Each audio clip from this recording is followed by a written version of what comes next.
Hi, welcome back to West Coast Geeks. I'm your host, Joaquin. How we doing, people? And for those of you who've been watching this series, you know who's with me.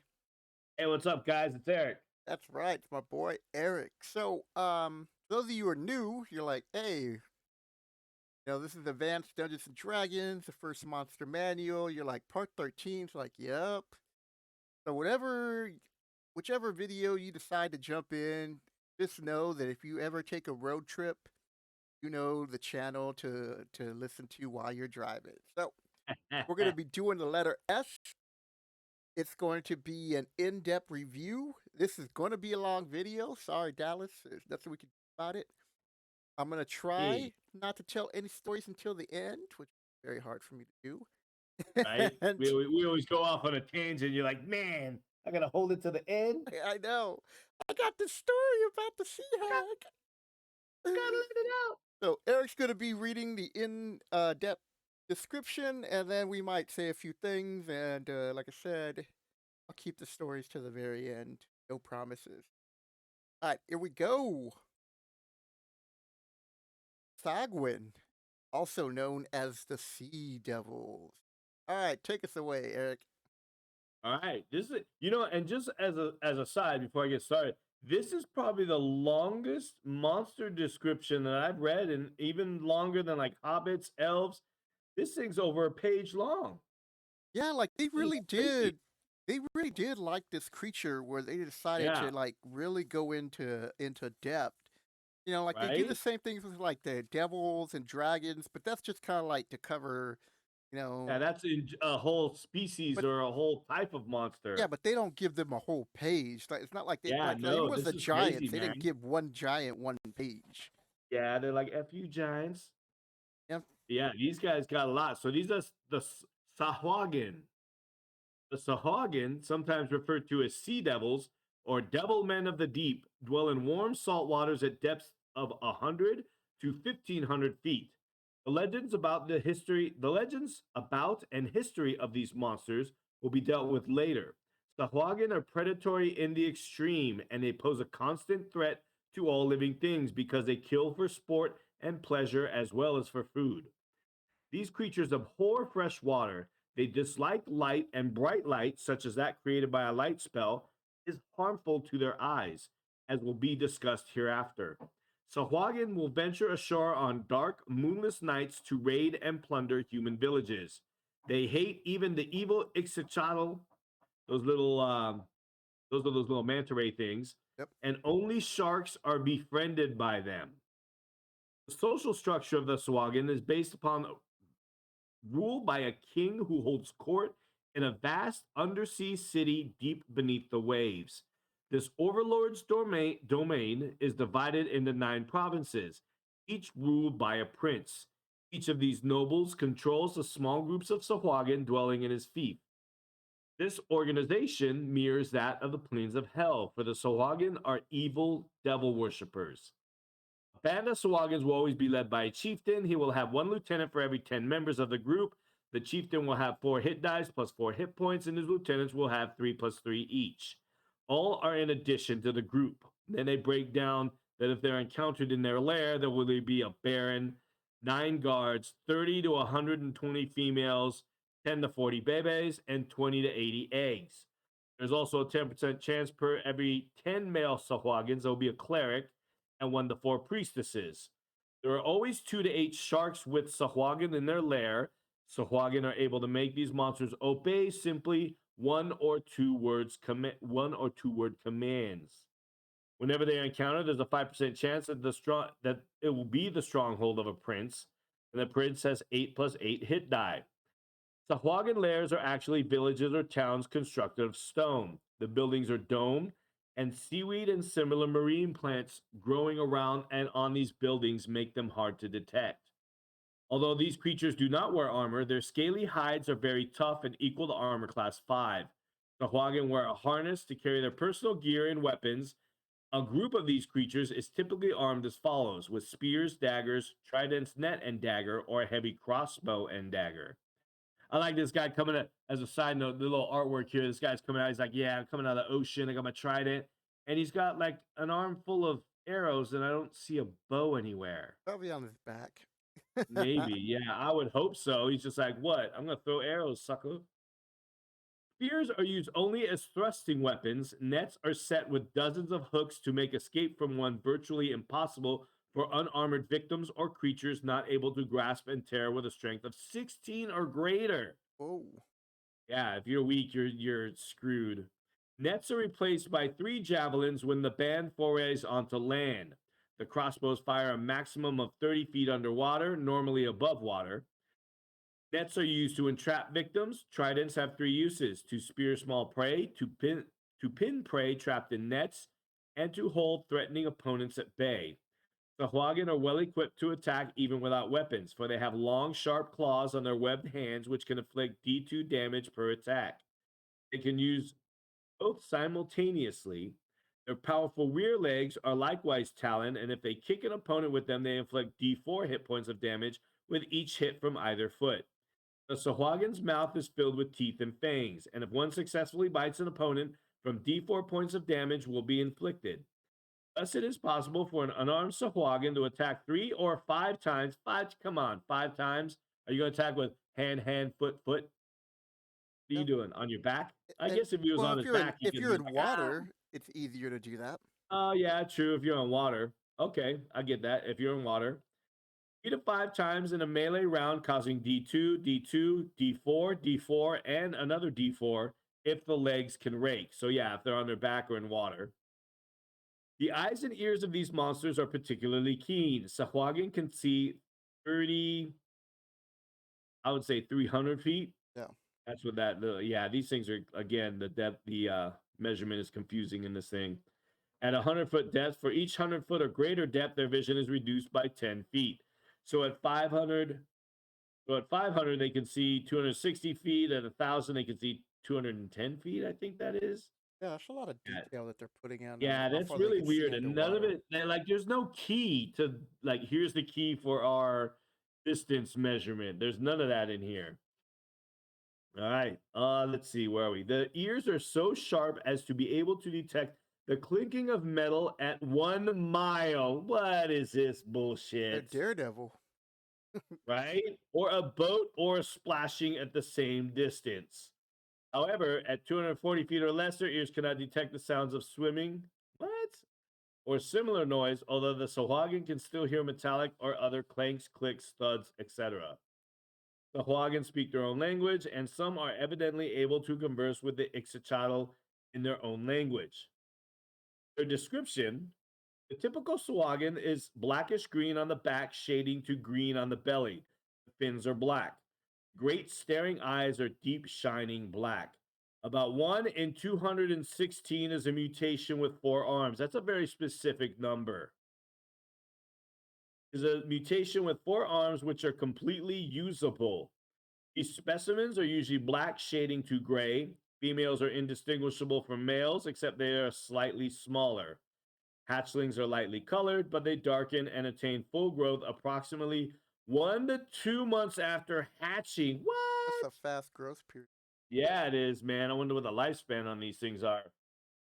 All right, according to history and legend, the Sahuagin are chronicled because of their evil, having time and again raided the land, desolating whole coasts, and, of course, destroying passing ships continually. The exact origin of the Sahuagin are unknown. It is suggested that they were created from a nation of particularly evil humans by the most powerful of lawful evil gods in order to preserve them when the deluge came upon the earth. The Tritons, however, are purported to have stated that the Sahuagin are distantly related to the sea elves, claiming that the Drow spawned the Sahuagin. What? Yeah, I've never heard that ever in my D&D life. till now. The Drow spawned the Sahuagin. I don't think so. They're just throwing out their rumor legends. Yeah, I'm gonna play on that, son. Few persons have survived capture by the Sahuagin, for prisoners are usually imprisoned, tortured, and then eaten. Creatures taken alive are brought to Sahuagin's lair and confined in cells. Although Sahuagin are able to stay out of water for up to 4 hours, there is no air in the confinement areas in a typical village. But in the towns of the nobles, there are special quarters to maintain air breathing creatures. The Sahuagin will set aside a few prisoners to torture and provide sport, typically a fight to the death between two different creatures in an arena. The bulk of captives are simply killed and eaten. It is seldom that any prisoner escapes, although the Sahuagin find sport in allowing captives to think that they have found freedom, only to be encircled by sadistic guards while a school of sharks come in for the kill. Damn, F these guys, dude. Oh, Man, the Sahuagin are cruel and brutal. Really? You think so? The strongest always bullying the weaker. Any injured, disabled, or infirm specimen will be slain and eaten by these cannibalistic monsters. Even imperfect hatchlings are dealt in this fashion. Wow. Oh man. Oh my one ear small. Fuck you, Nemo. You're getting eaten. Wow. Imperfect hatchlings. They yep. eat the babies. Don't eat the baby. And there's a lot of cultures that were like that. The Vikings Wow, were I like that. know, man. They, um, Yeah, they were evil. Vikings were evil. I don't like it. Yeah, I don't like kids, but even I'm kind of against infant cannibalism. And even imperfect hatchlings are dealt with in this fashion. This strict law has developed a strong race, however, and any leader is always subject to challenge. The Huagin never stop growing, although they grow slowly, and death comes to most before many years allow growth to a large size. Leaders are the largest and strongest. It is reported that the 9 princes of the Sahuagin are each of the four-armed sort. Ooh, as is the king. In any event, the loser of a challenge duel is always slain, in combat or afterwards. Duels are fought without weapons, only fang and claw being permitted. The king is supposed to inhabit a city somewhere at the greatest depth Sahuagin can exist. This place is supposedly built in an undersea canyon with palaces and dwellings built along either face. There are fully 5,000 fully 5,000 of these monsters dwell, not counting the king's retinue of queens, concubines, nobles, guards, etc., said to number 1,000 or more. The king of the Sahuagin is reported as a huge size, 10 plus 10 hit die, and of the greatest evil. Is always accompanied by 9 noble guards of 6 plus 6 hit die, and the evil high priestess of all Sahuagin with her train of 9 under clerics. Man, reading this, man, makes me really want to take a look at I know we're going a little out of the way, but Ghosts of Saltmarsh had a lot to do with the Sahuagin. Yeah, they did. And That I actually use them a lot in my homebrew. um. So I looked through the monster manual. The elves give a whole page, but the elves only give a whole page because they go into the wood elves. Like if you just take away all of that, Yeah. they don't get Yeah, a this whole is page. Yeah, You know. because if you go specifically, this is the longest I've seen for a specific creature. Like they don't even have like a desert Sahuagin or a freshwater Sahuagin because they Yeah. hate freshwater. But yeah, that's crazy, man. All right. All right. Salamanders, satyrs, Jeez, and giant I really scorpions. like those. Just man, that might be my favorite entry. I don't know. We'll see. And See what else we got here. All satyrs. right, go Wait, ahead. I said the satyrs would make a good player character. I actually looked at them on I love them. the fifth edition, and the Yeah, only thing that some DMs like myself would kind of look at you crazy a little bit is because they do get advantage against magic. yeah, That that's one of the reasons a lot of people like to. I almost ran one in your campaign. I've run one before. He was a bard. He's amazing. yeah that Yeah, they are great. I was this close to running one in your campaign. it was just hard for the DM because at least like to first through third level, there's like sleep spells and all this other stuff, and then all of a sudden you Yeah, have but this I one mean, character who's not really challenged by any of that. yeah, but magic's only half the battle, man.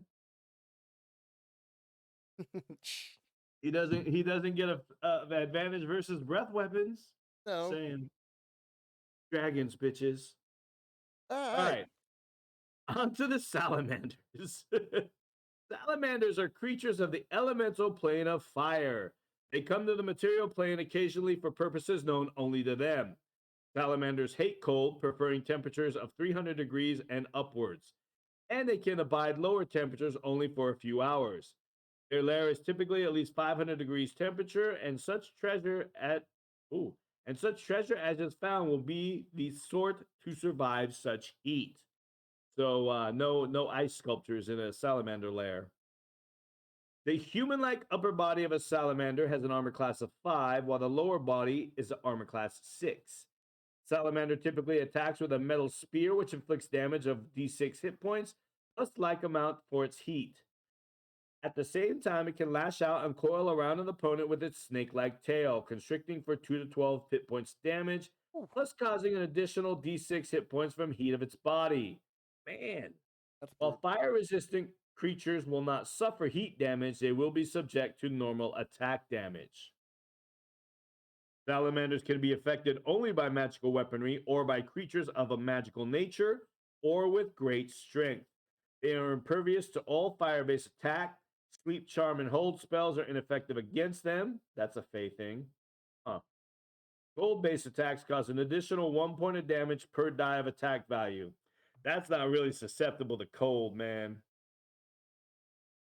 Description: the head and torso of a salamander is copper colored with yellow glowing eyes. The lower body is an orange shading to dull red at the tail end. That's a salamander. And onto the satyr. I do love these guys. Satyrs, yeah, they're great, man. Oh man, now you make me want a satyr character. Satyrs, or fauns, inhabit only sylvan woodlands. They are interested primarily only in sport, frolicking, piping, chasing wood nymphs, etc. They resent intrusion, however, and will drive away any creature which offends them. They can sometimes be lured or bribed with superior wine. A satyr normally attacks by butting with its two sharp horns. It will occasionally, 20% of the time, make use of magical weapons. It's quite likely that a satyr will first play a tune on his pipes, an instrument only a satyr can properly employ. By means of these pipes, the satyr can charm, sleep, or cause fear to all within a 60-foot hearing radius unless they save versus magic. Only one satyr per band is likely to have pipes.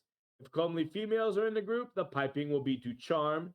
If the intruder is relatively inoffensive, the piping will be to sleep.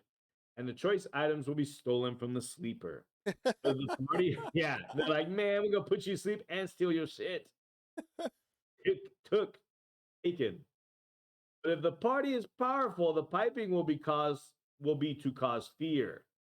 Any creature which saves versus any form of piping is not affected by additional music from the same pipes. Satyrs are very silent and have keen senses. They are surprised only on a 1, and they can blend with foliage so as to be 90% undetectable to creatures not able to see hidden or invisible things. These creatures have their own tongue and are also able to speak Elvish, understandable only to Sylvan elves, and the common speech. Satyrs dwelling near centaurs are 80% likely to be friendly with the latter, cooperating with them and speaking their language. The skin of the upper body of a satyr is tan to light brown, its hair elsewhere being medium brown, reddish brown, or dark brown. Horns and hooves are black. Oh, I love them. So interesting thing. So they talk about that they get advantage with not being seen, right? Correct. And you would think that they would put in the fifth edition about some kind of like they get Well, um I think they didn't want to give them too much because, like you said, they already have that magic resistance, and they've changed that. They used to be. Now they get advantage on saving throw versus magic spells. It used to be they were resistant to magic effects. So they kind of nerfed them. They give them advantage, but before it was even worse where what they was were that third resistant. edition they gave them that? Oh, that was fifth edition when they first came out in fifth edition when it was in when they were in Play testing? no in Theros in the Theros book. Oh, okay. Yeah, I didn't get Yeah, that book. before they put them in the Mordenkainen's book. Yeah, man. So they were even worse before. Same thing with the Yanti. So all right, on to the giant scorpion. I like this little picture on the bottom. It reminds I me of that know. scene in That is Attack of the cool. Titans. Giant scorpions are vicious predators which are likely to be found even in relatively cold places, such as dungeons, due to the adaptability of these mutations. They're likely to attack any creature which approaches. The monster seeks to grab prey with its huge pincers, while its segmented tail lashes forward to sting its victims to death with poison. This latter attack inflicts d4 points of damage per hit, and if poison saving throw fails, the victim dies immediately. Do not pass go. Do not collect 200 gold pieces. Oh my god, Ju- this would be like the bane of like first to third level party. You're Yeah, like, yeah, dude. Fucking first edition AD&D was fucking hardcore, it dude. Save or was. die. They It should just was. put in this. This should say Advanced D&D Monster Manual. Save or die.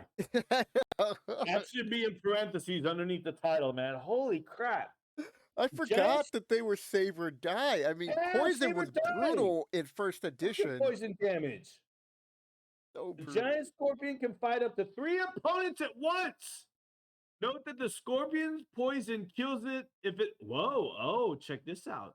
Note that the scorpion's poison kills it if it accidentally stings itself. So if that thing fumbles and stings itself, oops. Yeah, like Dude, imagine having a poison so powerful, you're like, oh man. that's the kind of thing where afterwards you're like, okay, we're gonna take a little rest and Right? we're gonna find the poison glands and we're gonna drain all the Right? poison. We can coat our Man. weapons with Dude, scorpion that's some poison. Hamlet type shit there, dude. The Hamlet, I'm killed with my own treachery. Yeah, Hamlet, like I dude. don't even know what that rules were on that. I guess there was just their way of saying if a scorpion attacked another scorpion. Yeah, yeah, maybe. Or maybe it fumbles. House rules, man. I Who knows guess how long how old how fumbles and crits have been around. for a long Creatures time. killed or dragged to the scorpion's lair to be eaten. I had to read that last sentence, so it was gonna kill me if I didn't. All right, here we go. The All right. sea hag, seahorse, sea lion, and Sea bears, oh shadow. my. Want to kill your low level party? Then let them face shadows. Oh, those shadows, dude. I know I said I would tell a story, but we're playing Ravenloft right now, and they come into a room, and there's a statue that they don't know is going to be of Strahd. They just see this noble gentleman, and he's holding this gem, Oh my and goodness. it's stated as long as nobody didn't take the gem, and the shadows don't approach. Well, They didn't anticipate Therm. The greed Thurman of Thurman. Jenkins went and grabbed it, and didn't he die from it? Yes, he did. That's the first time that he went to zero. Yep.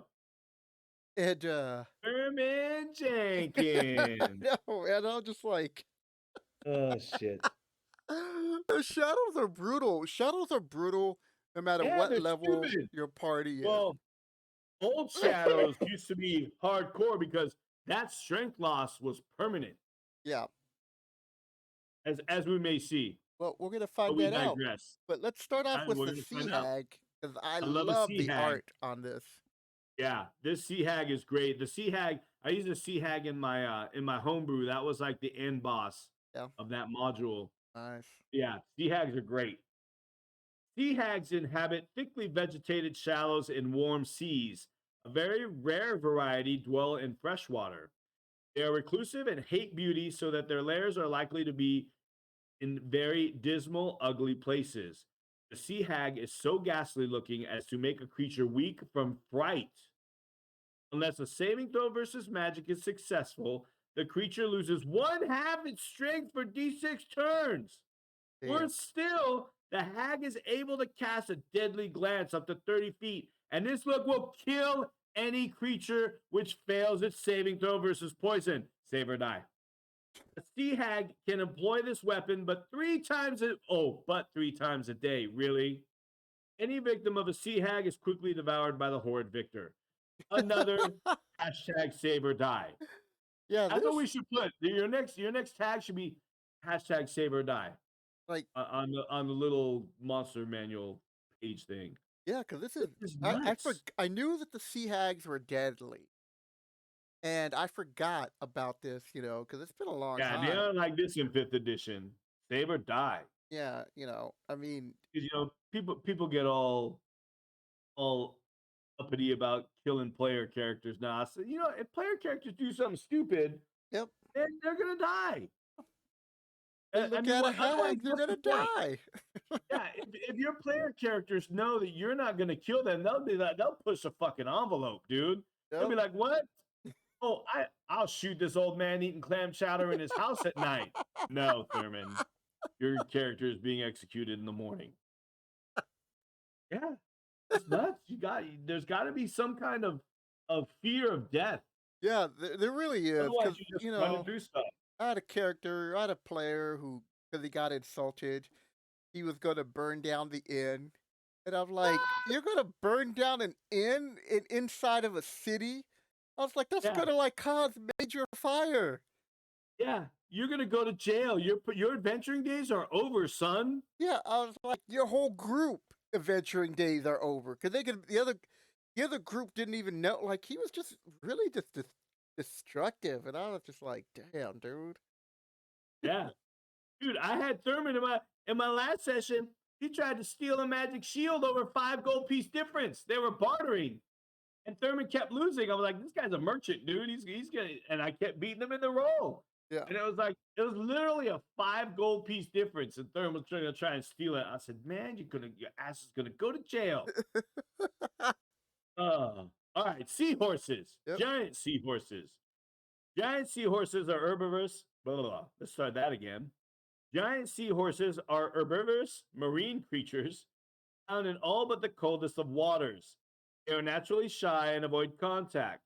They can, however, be trained to serve as steeds. In combat, the seahorse delivers a butt with its head. Size varies. The most common sort. Well, that doesn't even give damage for that. Size varies. The most common sort of seahorse being 2 hit die, 30% are 3, 10% are 4 hit dice in size.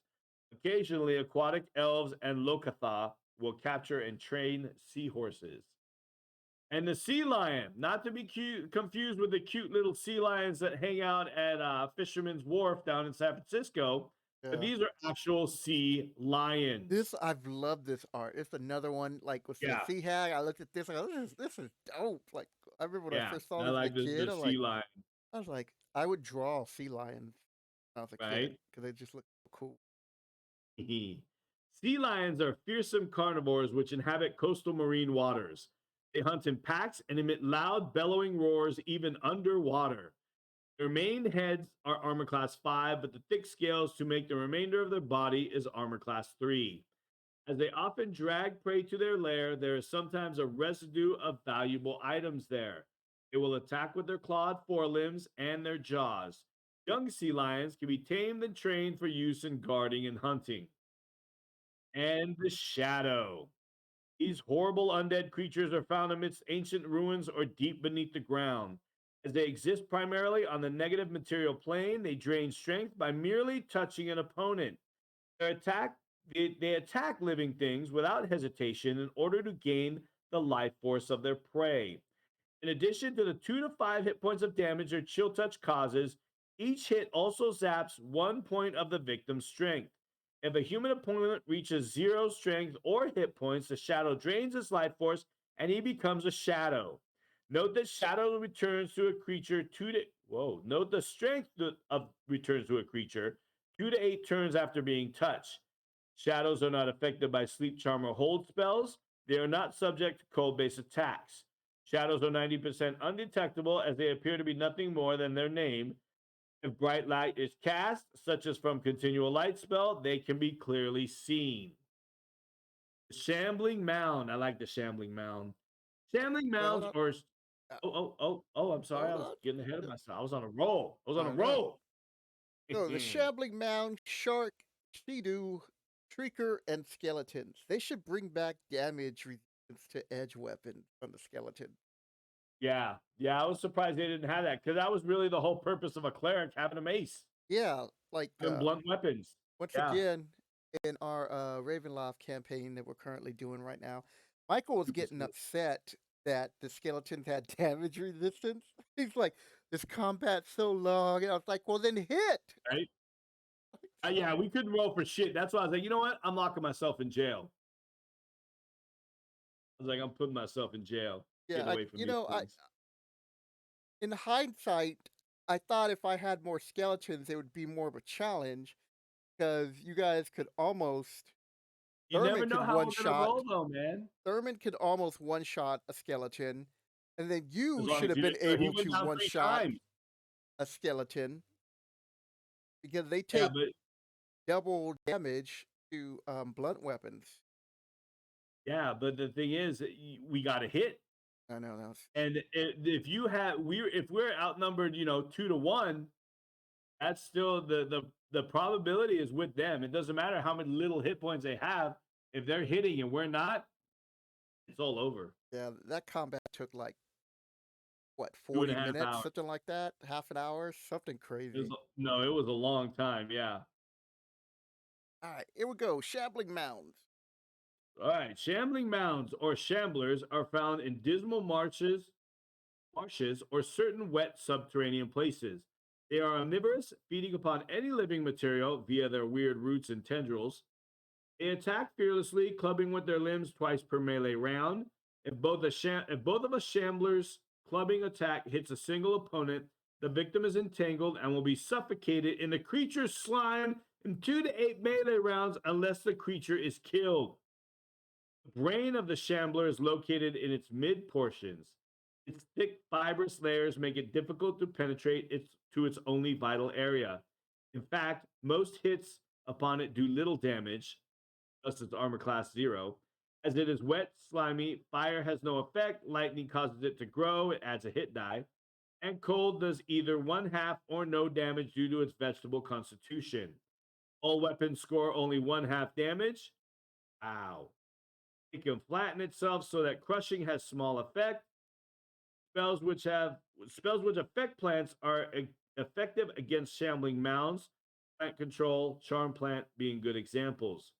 Appearing as a heap of rotting vegetation, the shambler is actually an intelligent form of vegetable life. It is generally from 6 to 9 feet in height, with a girth of about 6 feet at its base and 2 feet at its summit. These things are massive. Yep. And the shark. Sharks of all sorts roam the oceans and seas, constantly in motion and seeking food to satisfy their voracious appetites. The shark is a killing machine, attacking any recognizable food source at any time. Sharks are attracted by noise, pressure change from a mile or more, and they can smell blood from at least the same distance. Any creature which appears hurt is 90% likely to be attacked. A wounded creature will always be attacked and thus will cause all sharks nearby to go into a frenzy where they will attack anything that remotely resembles food.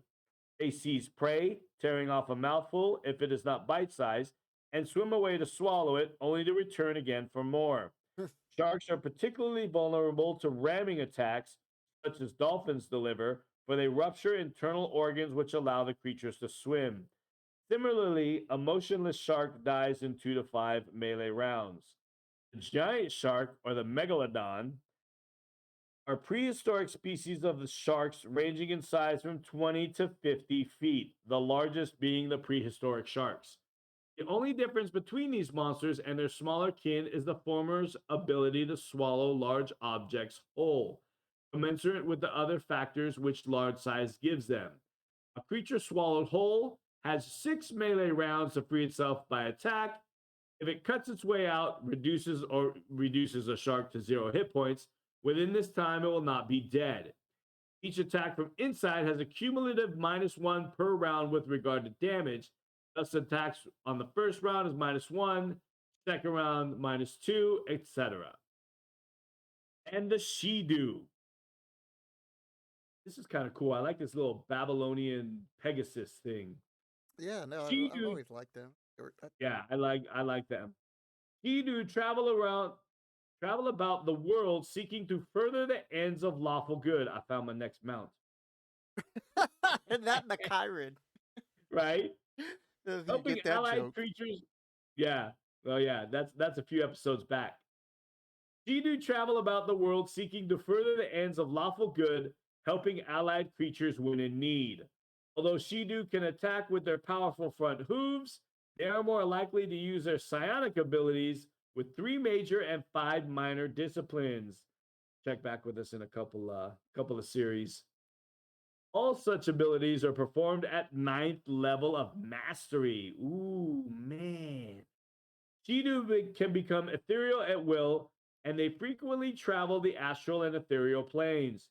Shidu have their own language and know most human tongues, as they have a limited form of telepathy. Shidu generally communicate by direct contact. And a shrieker. Shriekers are normally quiet, mindless fungus which are ambulatory.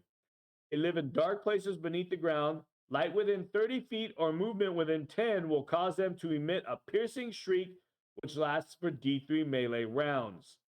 This noise has a 50% chance of attracting wandering monsters each round thereafter.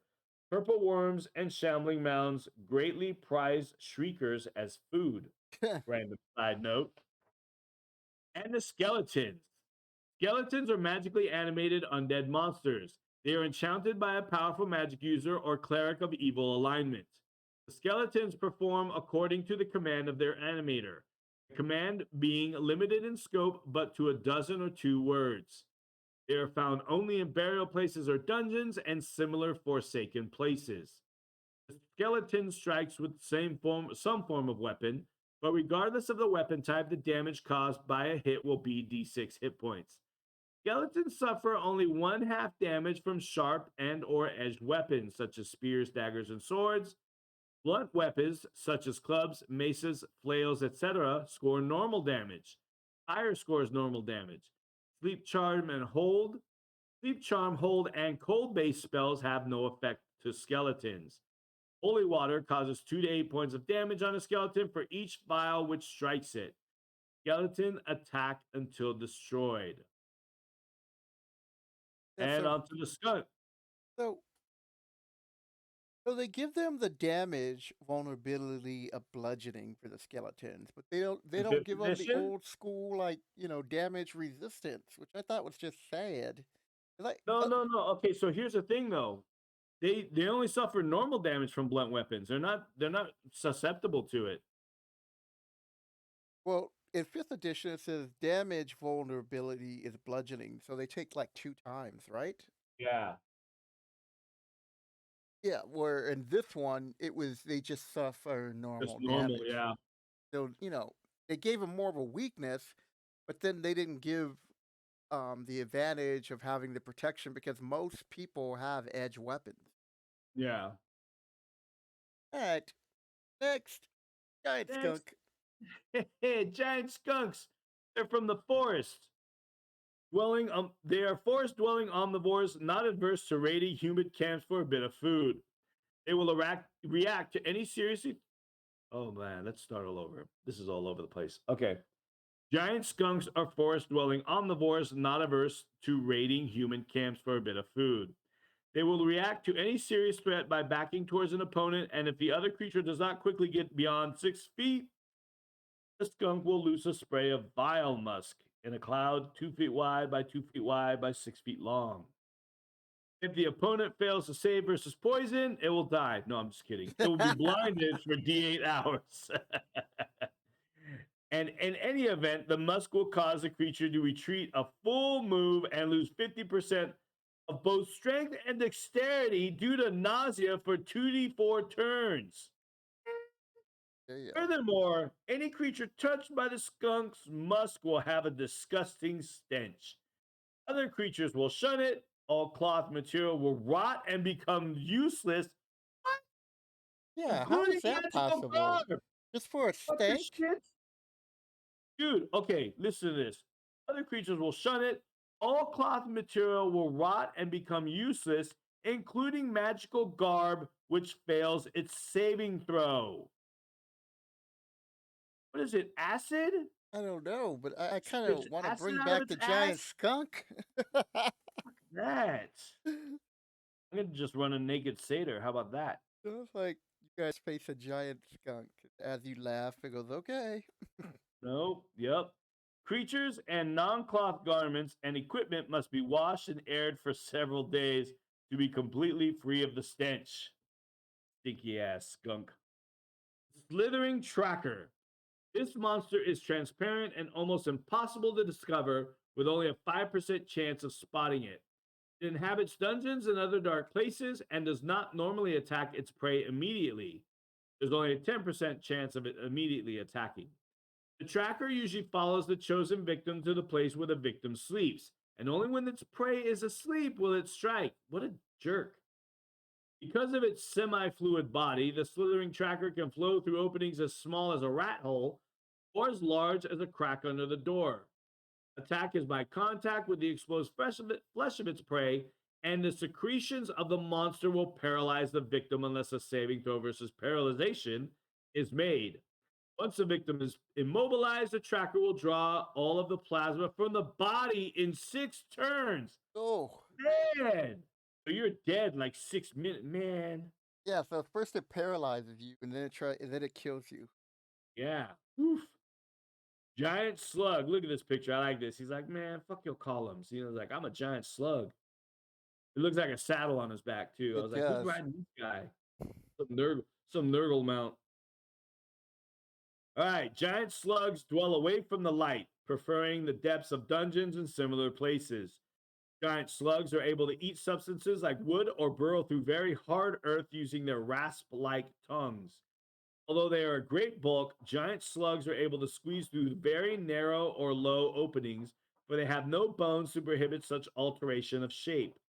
Although able to bite with effect, the major weapon of these creatures is a highly corrosive acidic saliva, which they are able to spit with considerable accuracy at great distances. Normal range is 60 feet with a basic 50% chance of striking their target. For every 10 feet, the range is lessened. The base chance of hitting is reduced by or is increased by 10%. Ranges over 60 decrease the probability of hitting by 10%.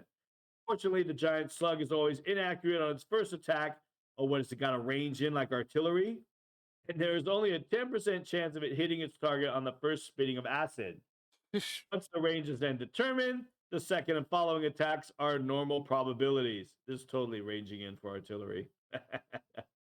As they are of great size, these creatures can sometimes be caught in a narrow corridor where they are unable to turn, and if they are attacked from behind, they can often be slain without loss to the attackers. Because of their size and structure, these beasts are not affected by blunt weapons. They must be attacked with sharp edged ones or magically. They have thick, rubbery hide, and their tremendous power allows them to break down doors with ease. Giant slugs are pale gray. Their underbelly is dead white. That that's weird.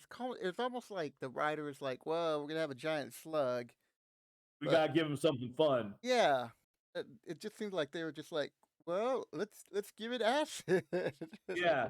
Let's give it acid that it spits at you and ranges in like artillery.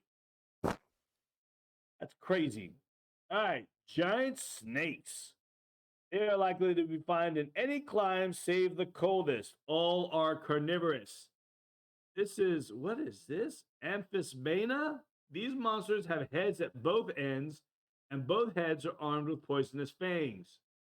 The creature travels by grasping one of its necks and rolling like a hoop. What? It is able to attack with both heads, and victims failing a save versus poison will, when bitten, die instantly. Hashtag save or die. Cold-based attacks do not harm the Amphis. wait, hold on real quick. These monsters have heads at both ends, so it's a snake Poisonous that's fang. had both ends, and they travel by grabbing the neck and looping. Yeah. I mean, why did they They loop- even need to include something like this? Like, where did I they don't even know. make this up from? They were bored. I guess. I Well, mean, that's a Norse thing too. You see it in a lot of Celtic iconography. You see like a double-headed snake, so they just decided to go, hey, we're gonna do this. well, I'm glad they discontinued that one. Yeah, All right, man. constrictor. The constrictor. These snakes usually drop coils from above. What? These snakes usually drop coils from above, grabbing prey within their coils, deliver a bite, and then constrict, causing 2d4 points of damage per melee round. If several strong creatures, such as 4 humans of 16 or greater strength, can grasp the creature at head and tail ends, they can uncoil it in 2 to 5 melee rounds. After eating, the snake sleeps for a period of several days. The poison is, yeah, that's me. I'm a constrictor. Giant poisonous snakes need no lengthy explanation or description.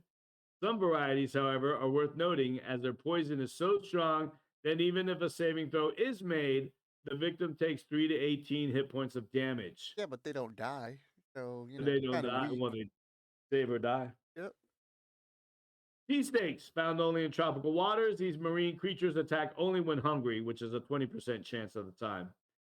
They otherwise ignore other creatures unless molested. Sea snakes have a poisonous bite.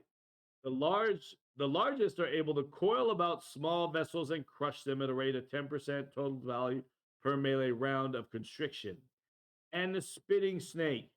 The spitting snake is a variety of the poison type which can emit a poisonous spittle, spraying up to 30 feet at any single creature.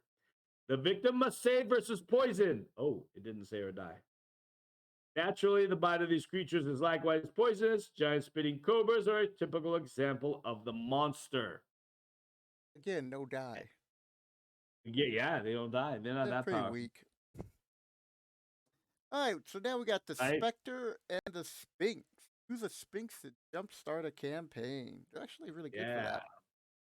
I like them.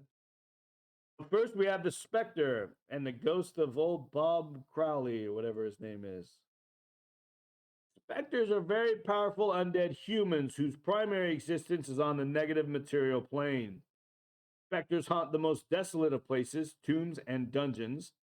They hate sunlight and living things. Daylight makes them powerless. Life makes them lament their unlife. Oh, how sad. A Spectre's chilling touch causes D8 points of damage and drains 2 life energy levels from an opponent. Oh, the good old days of undead. Right? Oh, you're 5th level? No, now you're 3rd. The latter due to the negative. What was that? I said, excuse me. Oh. The latter due to the negative force of the Spectre. Thus, an 11th level character or an 11 hit die creature struck by a Spectre would suffer D8 points of damage, plus loss in level ability, hit die, etc. Such loss is permanent. But characters can regain lost levels through continued acquisition of experience points. Jeez. Oh, this level is permanent, but you can always get more XP. Yeah.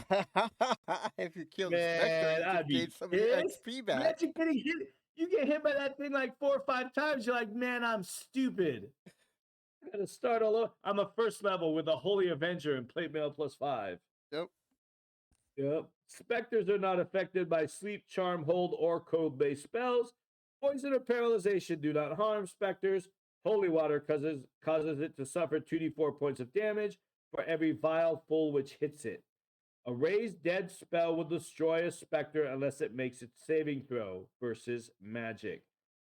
Any human totally drained of life energy by a specter becomes a half-strength specter under control of the specter which drained him. Ooh, look at that. Specter fight. And the Sphinxes. Sphinxes inhabit only warm climes. They are dissimilar with regard to species characteristics. Androsphinx. The male or Androsphinx is a very powerful and large creature. An Androsphinx attacks with 2 great paws in melee. It has the ability to use clerical spells if it were a 6th level human cleric. They usually shun the company of gynosphinxes, but they resent the female's greater intelligence and neutral alignment. So they're just salty bitches. Yep. These creatures can speak all languages particular to sphinxes and the common tongue of mankind as well. Twice per day, an Androsphinx can emit a deafening roar which can be heard for several miles. The creature must be aroused and angry to utter the first, very angry to roar again, and infuriated to cut loose with the third. He's like, man, don't make me do it a 3rd time. The first roar of an Androsphinx causes all creatures within 360 feet I don't know, 36 feet, 36 inches. This thing makes 36 no something. sense. It's so bad, dude. It It's is. so bad. To save, so they got to save versus fear within that whatever range that is as a wand, or flee in panic for 33 turns. Second roar is louder still. Creatures within 200 feet must save versus petrification, or 20 feet must save versus petrification or be paralyzed with fright for D4 melee rounds. And in addition, creatures within 3 feet of the Angel Sphinx will be deafened for 2 to 12 melee rounds unless they are an ogre size or larger or have protected hearing organs. What? That's some earmuffs. The third roar causes creatures within 24 feet to save versus magic or lose 2d4 points of strength for a like number of rounds. And in addition, any creature within a 3-foot hemisphere of the Andro Sphinx's mouth will be knocked over unless the creature is ogre size or larger. Creatures knocked over must save versus dragon breath or be stunned for 2d6 melee rounds. Ooh. Yeah. Creatures not knocked over will take 2d6, 2d8 hit points of damage unless they are lion or part lion. Ooh, look at that. Force of the third roar will also affect stone within 3 feet, cracking it unless the saving throw versus petrification is made. And And the Cryo Sphinx is a ram headed creature which is likely to be found in wooded areas. These creatures prize wealth and will usually seek to extort passerbys. Safe passage for a hefty bribe. In combat, they attack with either 2 forepaws or a great butt of their horned head. The Cryo Sphinx lusts after Gyno Sphinx, but the latter find them detestable. They speak their own tongue, that of Andro and Gyno Sphinxes, and can also speak with animals. The Gyno Sphinx is a female counterpart of the Andro Sphinx. They are both knowledgeable and wise. As they are neutral and prize gems are similar wealth, and prize gems and similar wealth, they will only help humans if they are paid, although they will sometimes accept payment in the form of riddles, poetry, prose, knowledge, or the location of an Andro Sphinx. What? If payment is not made, the Sphinx will not hesitate to devour the offender. That's crazy. A Gyno Sphinx is able to use the following spells per day, once per day: detect magic, read languages, detect invisible, locate object, dispel magic, clairaudience, clairvoyance, remove curse, and legend lore. Legend lore. Remember that spell? yep. They can use each of the symbols once per week. Anosphinxes speak all the languages known to the males of their kind. So, like, quick note, like some of the artwork in here is really cool, but the Uh, artists who did the Sphinxes, look how elementary they look. yeah. I mean, I was like looking at this, like even as a kid, I was like, man, I could do better than this. All right. And You're I like, was what like, is it? and then you look at the Sphinx, and I'm like, those are the worst cartoon boobies I've ever seen. Yeah. I'm like, and like I'm reading it, and it's pretty. I don't know if I would say it's sexist, but they're only gonna help you if you pay them. Yeah, Gems, similar wealth. Pay me in poetry. Write me a poem. Tell me the location of another man. What is this shit? Yeah, dude. I was like, as I'm reading it, I'm like, wow, seriously? these This was the 70s, folks, were the first gold diggers of D&D. right? Ain't nothing but a gold digger. Oh, the Hyraco Sphinx. The hawk headed or Hyraco Sphinx is evil and rapacious.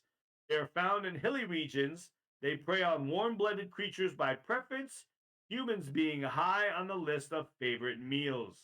They attack with 4 paws and beak each melee round. Like other types of their race, they highly value treasure. It is not unknown for Hierosphinxes to serve as steeds for certain evil and powerful creatures. Uh-oh. And on to the spiders. Yes, the spider. I love this picture. I don't know if you have it on one of your things, but this picture is a classic It D and will. D We're gem. gonna see that when we jump over to the next Okay. page. All right, cool. So spiders are found in all regions except those which are frigid, and legends tell of giant fur-clad white spiders inhabiting polar climes. All spiders are aggressive predators. Even if not hungry, they will attack creatures which disturb their web. They dwell both above and below ground, so you are never safe from a spider. Giant spiders. These monsters are web builders. They will construct their sticky traps horizontally or vertically so as to entrap any creature which touches the web. Some will lurk above a path in order to drop upon prey. A web is as tough and clinging as a web spell. Any creature with 18 or greater strength can break free in one melee round. 17 strength requires two melee rounds, etc. Webs are quite inflammable. The bite of a giant spider is poisonous. A victim must save versus poison or be killed. Hashtag save or die. Yep. Giant spider will flee from an encounter with a superior foe, typically hiding in some secret spot for safety. So, The real huge. quick before you jump over there. So, Mhm. you know, in the real world, if you get bit by a snake that's poisonous, the odds are you're gonna die if it doesn't get Mhm. treated right away. If it's a poisonous snake, at D&D, no, you're good. You get bit Right. by a spider. There's only a few spiders that are very poisonous. These are giant spiders. I don't give a damn. Like not even And like you even a know, black widow is only really dangerous towards little kids. Like an adult, it's very rare that a mm, black widow can kill an I adult. don't know, man. I got bit by two black spiders. When I was in my 20s. That shit sent me to the hospital. Well, I'm not gonna say it's not gonna f you up. It's like they say if you get Yeah. bit by a tarantula, they're like you're gonna live, but you're gonna wish that you died. I was surprised they didn't make it save or be paralyzed. Because Yeah. remember, spiders don't kill their prey. They paralyze it and then wrap it up in a web to Well, I eat it guess if they later. kill it, they can just suck on the blood. Better eat it now. Hey, Don't let it get cold. huge spiders. Huge spider. The typical huge spider is not a web builder, but a roving hunter, such as a wolf spider. It can leap 30 feet upon prey and deliver its deadly bite. Others of this ilk build carefully hidden places of concealment and rush forth upon prey, i.e., trapdoor spiders of huge size. All saving throws versus poison of the huge spiders are at +1 on the die. Note that these creatures surprise prey on a roll of 1 through 5 on a d6. Large spiders. These creatures scuttle and scurry about on walls, ceilings, floors, in and out of their webs, always searching for victims. They are 90% likely to attack any creatures within 30 feet. I'm just guessing at this point what they mean. Yeah, Their poison is relatively weak in most cases, so saving throws are at +2. but you don't die, I Phase, guess. right? They're like, oh, I just don't feel good. Phase, I feel a little nauseous. Phase spiders. Although these monsters appear to be nothing more than very great spiders, they are something quite beyond this. When attacking or being attacked by the phase spider, or the phase spider is able to shift out of phase with its surroundings, bringing itself back only when it is ready to deliver its poisonous bite. Victims must save at -2 to their poison saving throw. When out of phase, they are impervious to nearly all forms of attack, although a phase door spell will cause one to remain in phase for 7 melee round. Oil of Etherealness and Armor of Etherealness also put their wearers into the same phase as this monster when it shifts out of phase. Their webs are equal to that of giant spiders. These spiders will seek to evade encounters which are unfavorable. And the giant water spider. Freshwater dwellers, giant water spiders are found only in large lakes. They build great nests of air amidst their underwater vegetation. These spiders are able to run along the bottom or up and down vegetable or mineral surfaces underwater. They snatch passing prey, deliver a poisonous bite, and bring the victim to their lair to be drained at leisure. The clever airlock allows free passage without loss of vital air. On occasion, such water creatures as nixies will be on friendly terms with giant water spiders, for they are semi intelligent and can be approached with offerings of food. Interesting. Abandoned water spider lairs are excellent places of refuge for air breathers. Rare species of water spiders, twice the size of those discussed here, are found in saltwater. All right, so here's a picture that Eric was talking about, and just a side There note: it I hate is. spiders. You I hate really spiders, do. really? I hate spiders, dude. Like if I Wow. see a spider in the room, Huh? um, I will track it down and kill it. Like one time I went, Really? one time there was a spider when I was living up in Shoreline, Washington, Huh? and I swatted at it and I didn't catch it all the way, so it dropped and it fell behind all these DVDs and stuff, and I was like, motherfucker. And these are Yep. like we have like really big spiders. So, Yeah. the first thing I did was I moved the couch and I turned on all the lights in the living room to make it all nice and bright. And I just started, and I had my shoe ready and I just pulled one video out at a time. Right when I got to the Oh middle, man. it darted out and I crushed it. I was like, hell no, I'm not having you track Hey, me down later and bite me as right? revenge. I'll take a spider outside. I put them outside. What? Go. F that, Yeah. man. If I know, like, if they're not black widows, or okay, you want a spider story? I have to tell this real quick. Usually, if they're not black widows or brown recluse, I'll just pick them up in my hand and take them outside. But so really quick, when we first got the house, we got Minion at the same time, and it had a built-in doggy door. Yeah. So he would always use the doggy door, and then a couple years later, like 1 year, he stopped using the door, and I'm like, what the hell's going on? He wouldn't use the door, so we had to open up the back sliding door for him. And I went and checked his doggy door, and in the inside there was two black widows and their webs. Oh, damn. So I'm like, well, maybe one of them bit him and he didn't like it. So I'm like, oh, these fucking spiders. So I killed them, right? And I was Yeah. like, all right, black widows, I'll kill. I ain't messing around with those, Yeah. especially if they're trying to mess with minions. So I killed those spiders.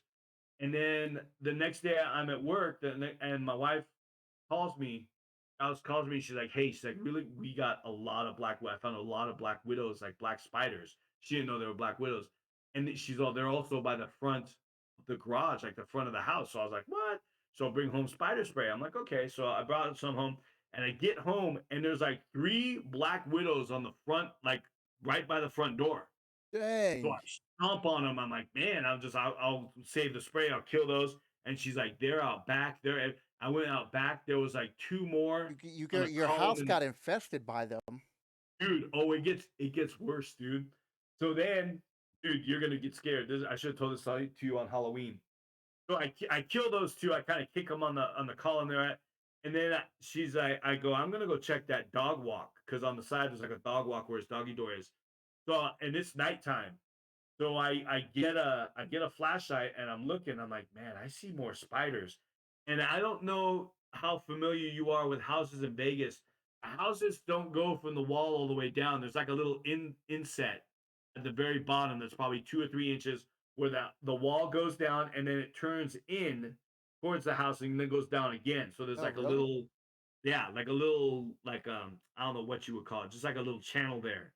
What is that for? For like water or something? Or what is that? Yeah, probably for water. I don't know. That's how a lot of these houses are out here in Vegas. So anyway, I'm looking and I'm like seeing a bunch of spiders. So I start spraying with this spider spray, and all of a sudden, now mind you, I'm in like chanclas, dude. I'm just in some sandals, and I'm spraying, and I got like a light out there shining down, and literally, dude, like no joke, hundreds of tiny black spiders Oh, Jesus. are coming out. I'm like, oh shit. So I grabbed the spray and it was by the barbecue. I grabbed the lighter from the barbecue and I just start flaming the whole thing. I like do I do little and Dallas comes running outside. She's like, what are you doing? I'm like, there's spider infestation. So I'm just like, and I'm just Did you burning call an all the exterminator the next spiders, day? dude. Huh? Did you call an exterminator the next day? No, no. The next day I went out there and I was out there for like 15, 20 minutes. I took a broom. I got them all out. I put on big boots. I stomped the shit out of them. I sprayed them. I burned them. I went out there Yeah, the but they're next still in your day. house, so if they're outside, that means they're Dude, inside the we get woodworks. them bad. We had a nest of black widows under our couch at the Ah, old house. Yeah. So I went out there in that dog run and I got a high pressured hose and I cleared out. There was still more underneath. Like I cleared the whole thing out, cleared everything all around the house with a high pressure hose, and then we called an exterminator, and we have those guys come. Like I think they come now like once every 6 months, Yeah, that's the usual in and general. yeah, and then we like got like dog friendly kind. But yeah, that was dude. I've never seen so spiders don't usually bother me, so Yeah, that I didn't freak out. But dude, I burned the shit out of them. I burned them. I stomped them. I sprayed them. It was crazy. Okay, that was a long sidetrack. So it yeah, is. that's our we hate spiders in the desert story. The artwork's cool. I do like the hand in the corner.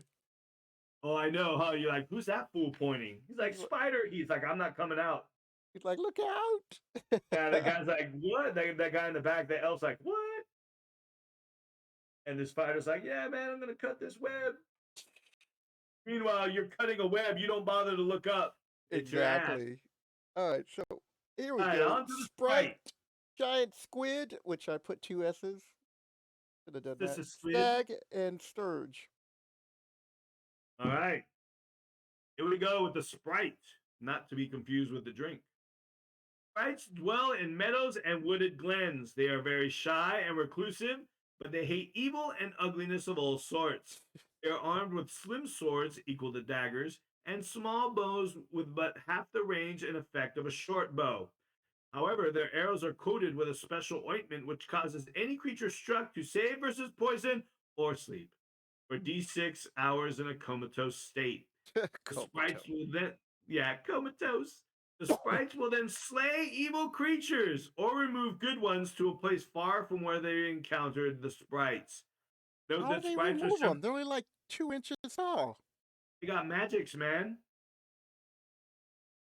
They got magics. Well, I don't see where it says they got telekinesis. So how are they moving Maybe them? maybe they have animals. Maybe they have some animal strength. Well, telling the They- wolves and bears to drag your Right? ass. Come here, donkey. Yeah. Note that the sprites are 75% likely to be unnoticed by any creature, and they will attack only evil creatures unless molested first. Sprites are able to become invisible at will, detect good and evil at a 5 foot range, and move silently. When invisible, they cause opponents to strike at a -4 on the to hit die. Sprites speak their own language and the common tongue. And a giant squid. Dun dun dun. Giant squid inhabit deep waters, preferring depths of 1/2 mile or more. They are aggressive hunters and they will occasionally surface to attack large prey. 10% chance to attack a ship passing over a giant squid. They fear only the hugest of sperm whales, for the latter hunt giant squids and kill them with ease. A giant squid's body is protected by a hard shell, so its armor class is 3, but its tentacles and head are but armor class 7. The creature can jet backwards at great speeds if it feels threatened. When a giant squid attacks, it will anchor itself or stabilize itself with 2 of its arms and attack with the other 8. Each tentacle does D6 points of damage. On the first melee round, it hits, and thereafter it constricts the opponent for 2 to 12 points of damage per melee round. To prevent this, the victim must sever the tentacle. There is no way to loosen its grasp short of severing the member or killing the squid. Man. The great beak of a giant squid bites for 5 to 20 hit Oh, points of man. damage. That is brutal. 5d4 points of damage, man. Let's see. A creature grabbed by a giant squid is 25% likely to have both upper members pinned. 50% likely to have one pin and 25% likely to have both free. That's an odd way to put it. If both upper members are pinned, the victim is totally unable to attack with them. If one is held, the victim attacks at -3. And if both upper members are free, the squid's opponent are only at a -1 to hit on die rolls. Only one tentacle will strike creature of man size at any one time. A squid's tentacle takes 10 points of damage before being severed, and this is in addition to the 12 dice of damage a squid can take.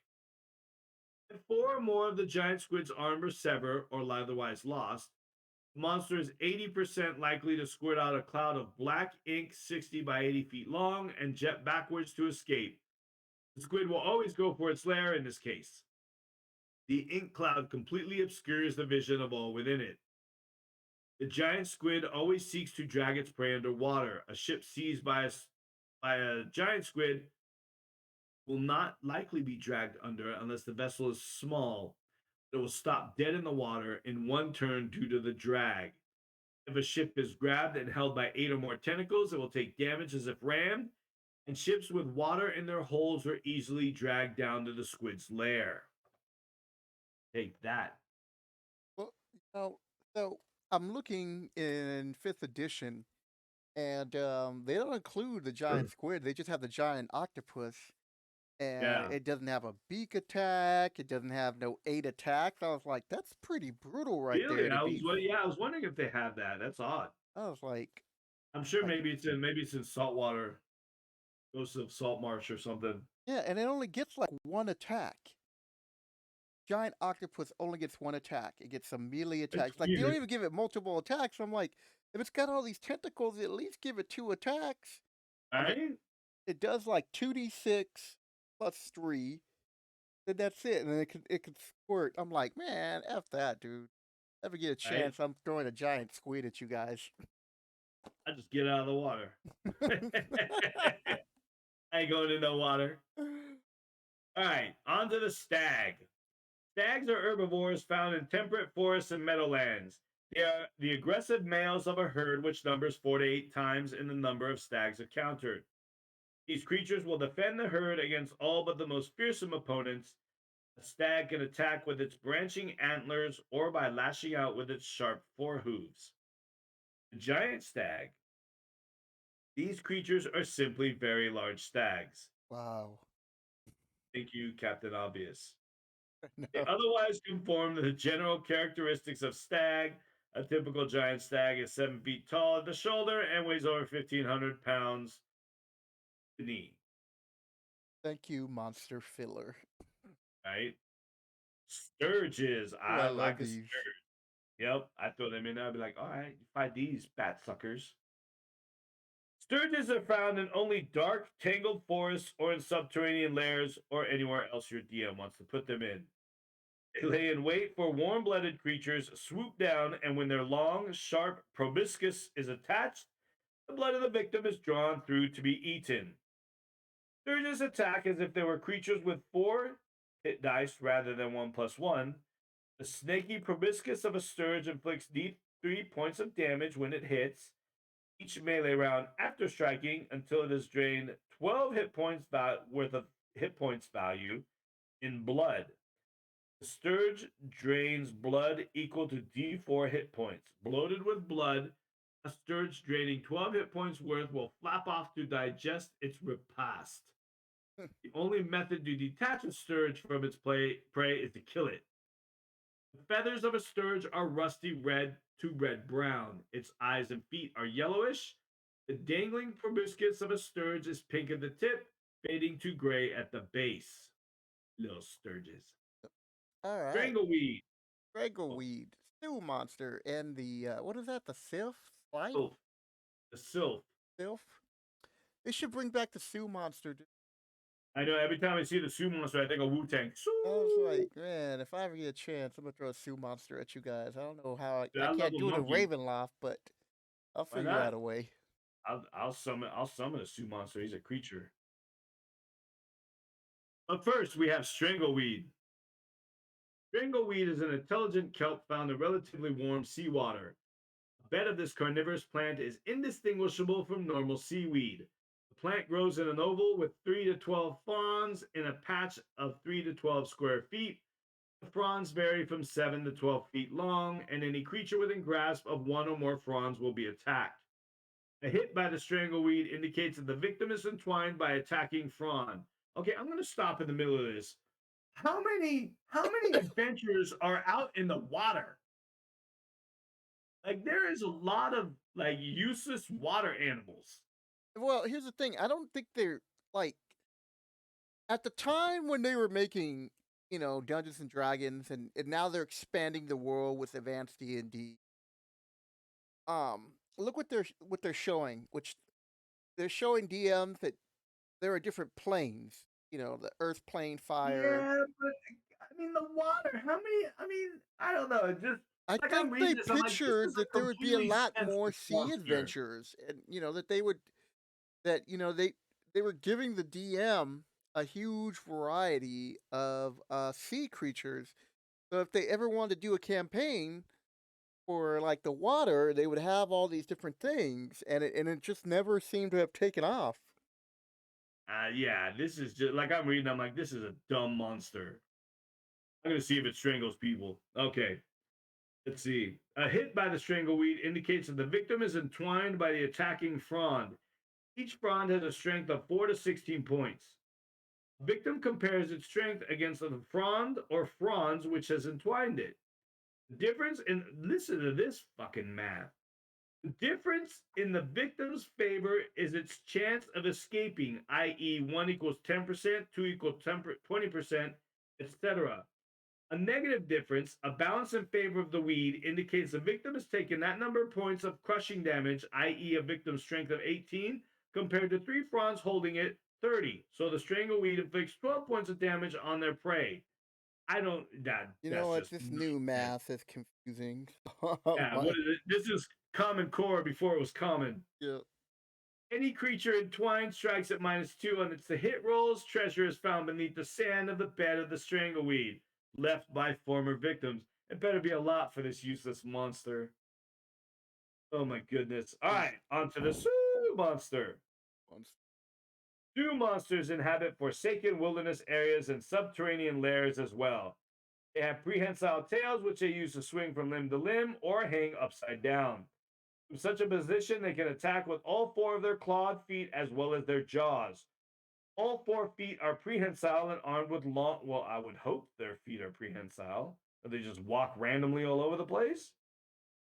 They are armed with long and extremely sharp nails as well. Sioux monsters are at home upright or hanging upside down, the latter being one of their favorite methods of lurking for prey. If more than 4 are encountered, it is 50% likely that the group will be male, female, and bebes.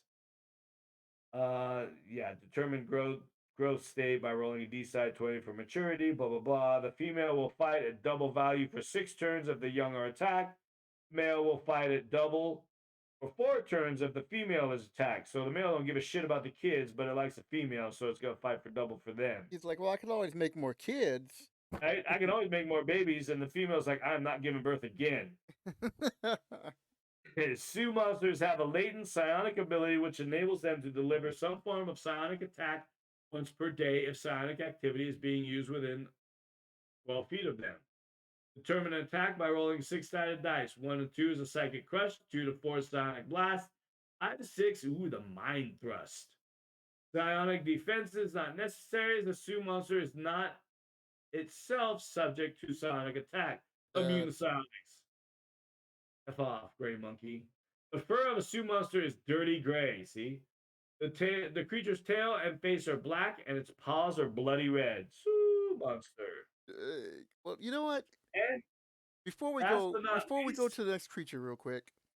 all right. So they've never been able to get psionics in 5th edition to make it work right, which I don't understand why they can't get that together. It was just Psionics was just very convoluted, man. It was. I mean, even second edition AD&D managed to get it a little bit, but it was still they had a whole book for that shit, man. Yeah, I think the problem is they made it overly complicated Yeah. where they should have just, like once we get to the player's handbook, we get the psionics towards the end, you're going to see cuz then it's like all these charts and all the different Yeah, things it's geometry. It's and bullshit, I was just like, why can't you just make everything just simple? It's like if you right? got a psychic defense, it's good against this attack. The person says his attack, and if you have a defense against that, then you can use that defense, and you only take so much damage. But And anyway, depending on the formula that you had, yeah, but that's another story, that's another story. All right, there another we go. episode. And last but not least, the sylph. Sylphs are very beautiful creatures similar to nymphs. The sylphs, however, dwell primarily in aerial places. They are fond of flitting about, and it is not likely that they will be encountered near the place where they dwell. Sylphs Sometimes, 20% of the time, befriend creatures of good alignment, aiding them in some way. The Sylph has magical ability of 7th level, 4 first level spells, 3 second, 2 third, 1 fourth, once per day. In addition to the abilities of invisibility at will, conjuring an air elemental once per week, and sylphs speak their own language and the common tongue. Then the last picture is this little dude getting eaten by the sturges. He's like, Yeah, that's oh, what happens if you get a group of them what on you. happened? This is what happens when you walk around in skirt armor. All All right, right, and here that we was the go. S. The wrap up. All right, so Man, the next video is part 14. So as you can see, we got a little troglodyte, the letter T, and now it is story time. So Eric, any interesting stories for the creatures we just talked about? well, like I said, the Sea Hag was the end boss for one of my homebrews when I first started DMing again. Like I did a homebrew. I didn't do it. I hadn't done any modules. I wrote up this module and I decided to do it. But yeah, she had been stealing children from this local village, and the heroes basically came in and they're like, "Oh, our children have been stolen," and she would come out like in this cauldron, and the whole town would be like paralyzed with fear, and she'd steal all the kids while the people watched. She took them down to this old temple about a day's travel outside of town, and there was like a couple levels of dungeon and everything, and yeah, she was called Old Turtleback because she had like a turtle shell on her back. I like Yeah, that. yeah, Old Turtleback. And she was in this lair. She was down at the bottom. She had an Etten that was supposed to be her bodyguard and friend, but the party actually made friends with the Etten while the Sea Hag wasn't looking. Etten was just wandering around the dungeon. And they're like, "Oh, hello, Mr. Etten." They fed him and made friends with him. I'm like, "Oh, she's gonna be mad." Yeah, she was the big M boss. Like I said, the other monsters I've run a couple satyrs. They're great. And I'm really, if I had to pick a favorite one from the Sahuagin, they're my new favorite, man. I ran a lot of them in that dungeon as well. Yeah. Sahuagin and Kuatoa. But yeah, they're great monsters, man. But yeah, the Sea Hag, that's my little Sea Hag story. Yeah, like I'm looking back now on first edition and it's so brutal. It really is. It is. Save or And die, man. it's like, with the Spectre, I remember we were probably like eighth level, seventh or eighth level, and we got Uh, attacked by like four of them. There was like one for each person. And what? everybody lost a few levels. And it was like just brutal Yeah. to the point where we were just like afterwards, like, what the hell just Yeah, happened? that's rough, dude. That is. And it's just like, You lose levels at that level. That's several sessions, man. yeah. That's a lot. That's a lot to lose. Like if you went from like ninth level down to six, that's like 6 months of gaming. I think one person, he lost four levels. Jesus Everybody Christ. lost two levels, and one person lost four. I think it Yeah, was the that's mage who lost four dude, that's the levels. And worst. that was like right after that, after we had killed them, and then we were pissed off because there was barely any treasure. Um, Whatever we were doing in the adventure, we kind of like stopped to go back to town, and Mm-hmm. on our way, we kind of went through like the forest and other like parts of like like mountain terrain or whatever, and we were just Uh-huh. looking for stuff to kill. Like if there was Yeah, just like, trying to oh, get you some you, XP you on the see way a back. brown bear, we're like, we shoot it. We just Ha started ha killing ha! everything. And my We're just idea, murdering yeah, everything. we were just killing things. And my idea was just like, we're like, okay, aren't you gonna? We've been walking for like how long? We've been walking. Isn't it time for a random encounter? Roll the dice. Random Like encounter. we watch him Believe the roll, and DM. we're like all like one. And he'd roll that one, and we're like, yeah.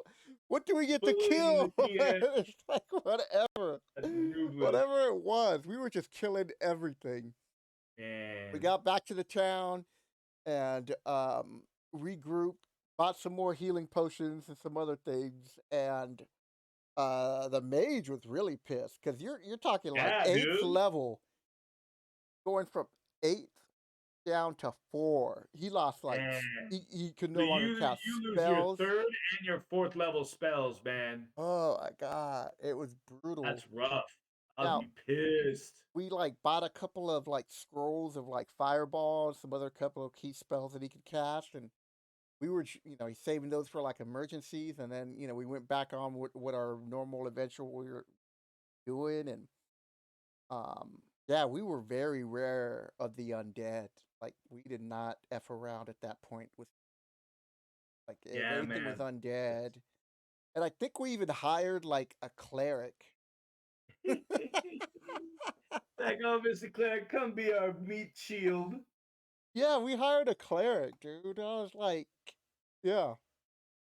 Dang. Yeah, because I was like playing a fighter, and I was like, yeah, because I was like, oh, pretty soon I'm gonna be 10th level. Now I'm gonna be jacked. Right? I'm now 6. I'm all pissed at the world. I was, I was like, this is some BS, man. It's messed All right, up. people. I hope you are enjoying this series. I know this one's a long one. We're at an hour and almost 30 minutes, hour and 26 minutes. Woo. But after that, we are going to be doing the letters T. I think T that was going to be solo. Yeah, because look, we only have probably a couple more shows. Yeah, because I'm like, okay, so T is 1, 2. W has a fair amount. Like the letter T. Oh, we were gonna do. Yeah, I think we're gonna do T by You. itself. Yeah. Well, you, because it just has 2 entries. No, but I thought we would give you because on T there's a lot of monsters to talk about. I mean, we're talking about we got Titan, Yeah. we've got the Trapper, we got Treants, we got Troglodyte, we trolls. got the Troglodytes, we got trolls. There's stories. Yeah. We got stories Okay. and all that. And then after that, the next video will be the U vampires. I think that'll be it. I think we only got 3 videos because we'll be able to wrap it up on there. Yeah, U, V, and W, and then the last one will be super short No, because no, the last XYZ. no from you. We're gonna push through the rest of it.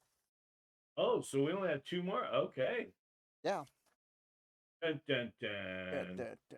And then we're going to tackle the player's handbook, and then we're Oof. going to be doing all the initial modules that came out, and then we're going Yeah. to be doing the DM's guide, which was crazy because if you think about how they released this, they released the monster manual, then they came out with the player's handbook, then they released a whole series of tournament modules, and then they did the Dungeon Master's guide. Yeah. They're like, okay, these people need help. Yeah. I was like, yeah, because what the hell are you basing all this stuff off of? Right? Like, damn.